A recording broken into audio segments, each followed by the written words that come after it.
sustainability and biodynamics, both of which we were experimenting with in the vineyard at the time. And so we were one of the very first wineries that I believe achieved the SIP certification. First year. And it has a lot to do, obviously, with what we're doing out in the vineyard, but it also incorporates the overall business plan and our employee treatment in terms of continuing education and benefits. So it's a program that really goes beyond just vineyard practices and kind of encompasses the entirety of the business and the sort of the intentions going forward. So we've always say, sort of jokingly, but it's also sort of true, this property's on the 100-year plan. And the SIP program really pairs well with that, with the idea that we're really cultivating this place to be an ecosystem that's going to continue. We're not trying to deplete any resources while we're out here working in the vineyard. So in terms of water and pest management, those are kind of the broad terms I think about when I'm thinking about the SIP program in the vineyard.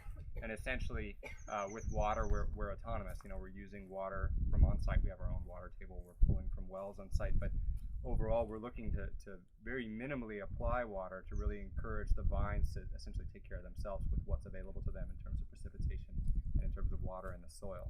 And then you'll notice as we're walking around, there are some details just in terms of the way we manage the land here. So if you look up on the hillsides, you'll notice right now we have straw bales on all of the roadways. And what's going to happen is right before it starts really raining this year, we're going to spray that or spread that straw out on all the roadways, and that mitigates erosion. So we're not going to experience extreme erosion, both in terms of the vineyard, because that can be bad for the vines, but in terms of the environment here, we want to mitigate that and sort of let natural processes happen, because there would normally be obviously foliage on those hillsides, and so by covering the roadways that way, we create just a circumstance that's a little closer to what's natural on the hillsides. And then in the vineyard soon, we're actually going to be planting a cover crop between the rows, and that'll essentially bind up some water and nutrients so that as spring starts to come around, we'll turn that under and give those nutrients, everything that was stored in that cover crop, back into the soil, both for the vines, but also for the health of the vineyard as a whole, the land as a whole.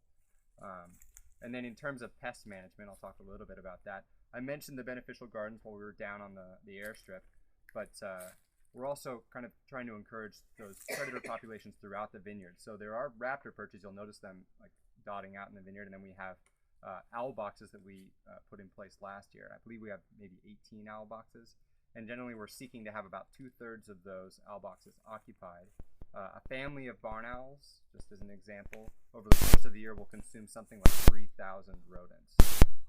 And so you can imagine just having, say, 12 owl families on the property, how much a difference that makes in terms of squirrels, which are our major rodent pest in the vineyard. And essentially the reason for that is that the size of the vineyard creates a giant food source for these animals. So you get a population that's totally out of control as a result. And so by encouraging predators to take up residence, we also start to mitigate those populations that are wild as the result of the size of the planting, essentially.